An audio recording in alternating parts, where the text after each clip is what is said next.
Di balik layar diplomasi, kekuatan-kekuatan besar berlomba tanpa banyak suara. Asia Tenggara kini telah berubah menjadi bidak-bidak dalam permainan strategi global. Di kawasan Laut Cina Selatan, perebutan batas wilayah telah menjelma menjadi adu kekuatan yang tak lagi samar. Dari timur, Rusia mengetuk pintu Papua menawarkan kerjasama militer yang dibungkus iming-iming keamanan dan keuntungan bersama. Di sisi berlawanan, Amerika Serikat mempertebal kehadirannya di perairan Filipina, sembari mempererat aliansi dengan Australia dan Inggris.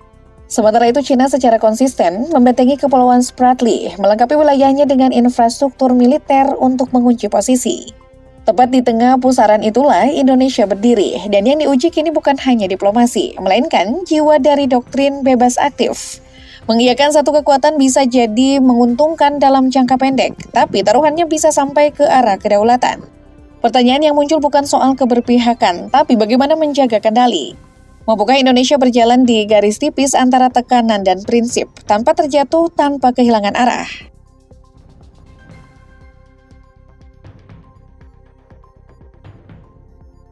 Saat ini Rusia diam-diam mulai menggerakkan bidaknya sendiri. Tanpa banyak gembar-gembor, awal April 2025 lalu, muncul kabar bahwa Moskow telah menyampaikan permintaan resmi kepada Indonesia. Sebuah permintaan yang sontak membuat peta kekuatan regional terasa jauh lebih rumit. Rusia disebut mengincar pangkalan udara Manuhwa di Biak, Papua untuk dijadikan lokasi penempatan pesawat pembom jarak jauh, termasuk jenis legendaris Tu-95Bir. Tapi permintaan itu tak berhenti di sana. Dugaan yang beredar menyebutkan bahwa Moskow juga merencanakan pembangunan fasilitas militer penunjang di lokasi tersebut. Sebuah tanda bahwa kehadiran mereka bukan bersifat sementara. Langkah ini diyakini sebagai bagian dari upaya strategis Kremlin untuk membangun pengaruh baru di kawasan Asia Pasifik. Dengan menempatkan kekuatan militernya di jantung rute maritim Indonesia, Rusia tak hanya berharap menyeimbangkan kekuatan Amerika dan aliansinya di kawasan, tapi juga mempererat relasi ekonomi dan pertahanan dengan negara-negara Asia Tenggara. Tak kalah penting, Papua yang kaya sumber daya dan terletak di jalur pelayaran strategis tentu menjadi daya tarik tersendiri dalam kalkulasi geopolitik Rusia. Meski pihak Indonesia cepat tanggap dan menyampaikan bantahan atas kabar tersebut, kekhawatiran regional telah terlanjur menyebar. Negara-negara tetangga, terutama Australia, mulai memperlihatkan kegelisahan. Di mata Canberra, wacana kehadiran militer Rusia di timur Indonesia bukan sekedar kerjasama bilateral biasa, melainkan potensi pemantik ketegangan baru di kawasan yang sudah terlalu penuh tekanan.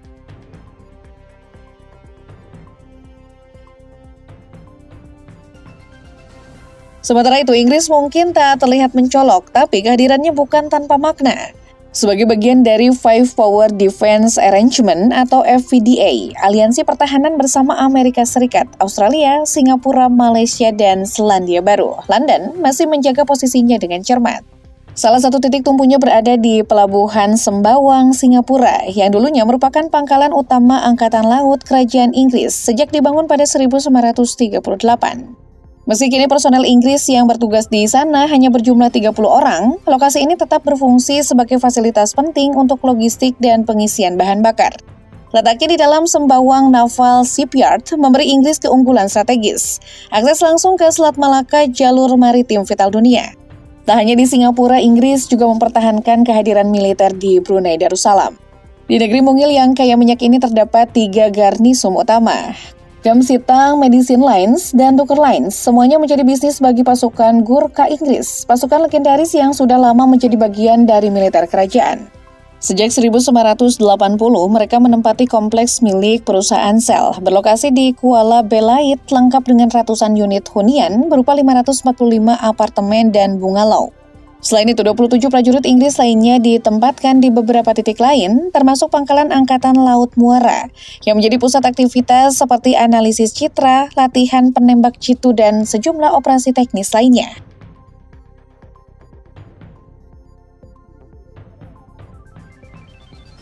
Tak ketinggalan, Amerika konsisten mengeratkan cengkramannya lewat kehadiran militer yang menyebar di sejumlah titik strategis.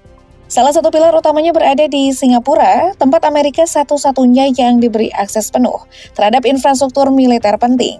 Di Pelabuhan Sembawang dan Pangkalan Udara Paya Lebar, AS menempatkan fasilitas logistik dan personel untuk mendukung armada ke-7 Angkatan Laut, serta aktivitas operasi bagi ratusan prajurit marinir dan Angkatan Udara.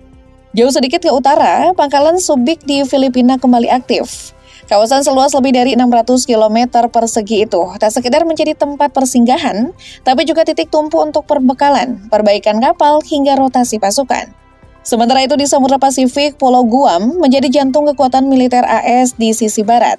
Di sini berdiri dua pangkalan utama, Orot Naval Base yang menaungi unit kapal selam dan pasukan khusus, serta Anderson Air Force Base yang jadi pusat logistik dan operasi penerbangan. Letak geografis Guam tepat menghadap Laut Cina Selatan, Taiwan, dan Semenanjung Korea, menjadikannya kunci utama strategi Amerika di Pasifik. Dan masih ada Diego Garcia, pangkalan terpencil di Samudra Hindia yang kini menampung ribuan personel untuk mendukung operasi militer lintas kawasan, dari Teluk Persia hingga Hindia Selatan.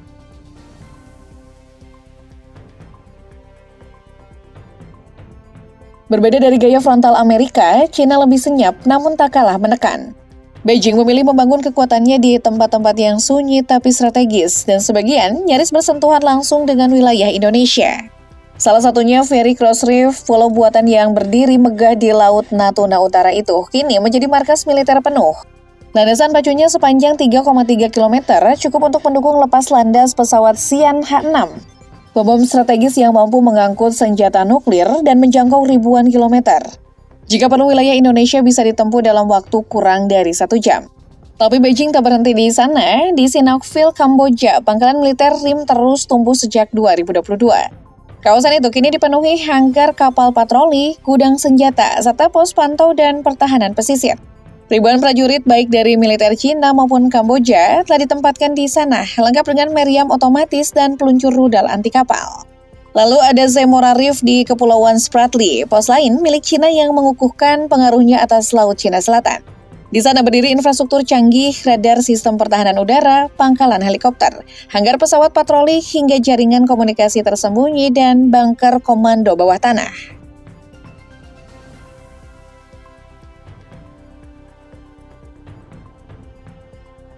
India tak ingin sekedar menjadi penonton dalam pusaran perebutan dominasi maritim Asia. Di Samudra Hindia, negeri anak benua itu membangun pijakan strategis yang mengarah langsung ke Tenggara. Tepatnya di Kepulauan Andaman dan Nicobar, hanya sekitar 2.692 km dari garis pantai Indonesia. Wilayah kepulauan ini kini berfungsi sebagai pusat komando untuk operasi darat, laut, dan udara India, yang mengawasi 2 titik penting, Teluk Benggala dan Selat Malaka. Sebuah posisi yang menjanjikan kontrol atas jalur pelayaran utama dunia. Di bagian selatan berdiri pangkalan Angkatan Laut Tarempa, dilengkapi dermaga dalam untuk menampung kapal patroli dan frigat, serta dukungan logistik berupa depot bahan bakar dan amunisi. Sekitar 300 personel ditempatkan di fasilitas ini, sebuah kekuatan yang cukup untuk merespon cepat jika dibutuhkan. Tak jauh dari sana pangkalan udara Base di Great Nicobar berdiri dengan landasan pacu sepanjang 2.350 meter. Di sinilah pesawat patroli P-8I dan helikopter India diparkir, bersama hanggar pemeliharaan, radar pantai, dan sekitar 150 awak udara yang menopang operasi harian. Keseluruhan kompleks ini diperkirakan menampung hingga 700 personel militer aktif. Jika digabung, kedua pangkalan ini membentuk semacam gerbang pengawasan yang dapat sewaktu-waktu menutup atau mengontrol lalu lintas kapal di sekitar Laut Jawa dan Selat Malaka.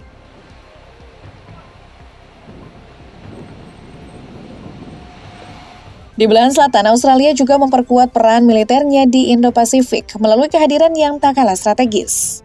Di Darwin, wilayah utara Australia, berdiri pangkalan militer seluas 110 hektar, yang kini berfungsi sebagai pos gabungan antara kekuatan militer Australia dan Amerika Serikat. Sekitar 400 personel ditempatkan di sana, dan fasilitas ini menyediakan pelabuhan untuk kapal perang, landasan pacu untuk pesawat pembom, hingga fasilitas antariksa yang mendukung misi ulang-alik NASA. Selain itu, pangkalan ini juga menjadi basis utama Korps Marinir AS di kawasan. Letaknya sangat dekat, hanya 720 km dari Nusa Tenggara Timur. Dan jika sebuah jet tempur F-22 Raptor lepas landas dari Darwin, hanya 20 menit dibutuhkan untuk melintasi perairan ke arah Indonesia.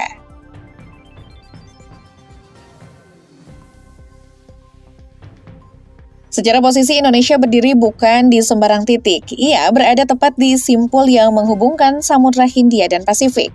Dua perairan raksasa yang menentukan arah ekonomi dunia. Dalam tubuh maritimnya mengalir alur Laut Kepulauan Indonesia atau ALKI, jalur pelayaran padat yang menjadi nadi logistik global. Setidaknya ada 3 jalur utama yang dilalui, Selat Malaka, Laut Jawa, dan Laut Banda. Dari koridor ini lebih dari 40% distribusi dagang dan pelayaran internasional berlayar setiap hari. Posisi ini menjadikan Indonesia sangat menentukan. Maka tak heran jika negara-negara besar telah sejak lama menempatkan kekuatan militer di sekitar perbatasannya. Amerika menggunakan pangkalan itu untuk menahan laju pengaruh Tiongkok, sekaligus memastikan alur perdagangan tetap aman di bawah skema Pax Americana. Sementara itu China menyusun strategi berbeda. Lewat pendekatan string of pearls, kekuatan militernya disebar ke berbagai titik, membentuk sabut militer yang membentang di kawasan Indo-Pasifik. Rusia pun ikut melangkah, mereka tak ingin hanya menjadi penonton dalam konflik pengaruh yang terus menguat. Maka titik-titik strategis di kawasan ini mulai dijangkau, bukan hanya untuk menjaga akses terhadap sumber daya, tapi juga sebagai upaya menyeimbangkan dominasi Amerika dan China.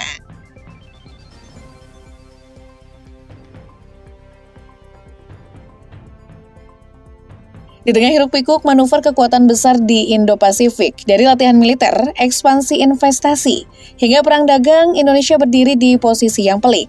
Kawasan ASEAN, termasuk wilayah Nusantara, tak lagi sekedar jalur lalu lintas atau titik persilangan budaya. Kini kawasan ini telah berubah menjadi papan catur geopolitik, tempat Amerika, China, Rusia, dan sekutunya menempatkan bidak-bidaknya dengan tujuan yang sangat jelas, mengunci pengaruh, memperluas kendali. Namun dalam medan yang dipenuhi tarikan kepentingan seperti ini, Indonesia tidak menolak menjadi poin. Posisi geografis kita memang strategis, tapi itulah sebabnya kita tak boleh lengah.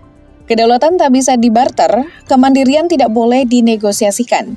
Dan satu-satunya cara untuk tetap relevan adalah dengan menjadi pemain yang sadar peran, bukan sekedar yang dimainkan. Diplomasi yang cerdas, kekuatan militer yang solid, serta rakyat yang melek geopolitik adalah syarat mutlak agar Indonesia tak tergelincir menjadi korban konflik yang bahkan bukan kita yang mulai.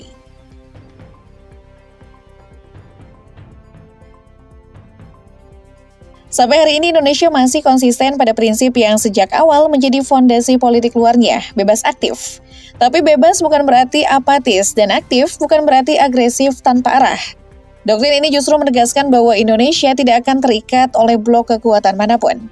Namun juga tidak akan berpura-pura buta terhadap ancaman dan pergeseran kekuatan global. Alih-alih membuka pintu untuk kehadiran pangkalan militer asing, pemerintah justru memperkuat postur pertahanannya sendiri. Tidak ada ruang di republik ini yang boleh dijadikan alat tawar-menawar oleh kekuatan luar. Tidak di atas tanah, tidak di bawah laut, tidak di udara. Ada 3 titik fokus utama yang saat ini diperkuat, Natuna, Morotai, dan Papua. Di Natuna, pembangunan pangkalan terpadu dan patroli rutin menjadi sinyal tegas kepada siapapun yang mencoba menguji garis batas di Laut Cina Selatan. Morotai yang dulunya hanya menjadi jejak sejarah Perang Dunia, kini diaktifkan kembali untuk menjadi pos strategis yang memantau pergerakan di kawasan Timur dan Pasifik Barat. Dan Papua yang selama ini identik dengan isu separatisme, kini juga diperkuat untuk tujuan yang lebih luas, mengawasi dinamika di Australia dan Pasifik Selatan.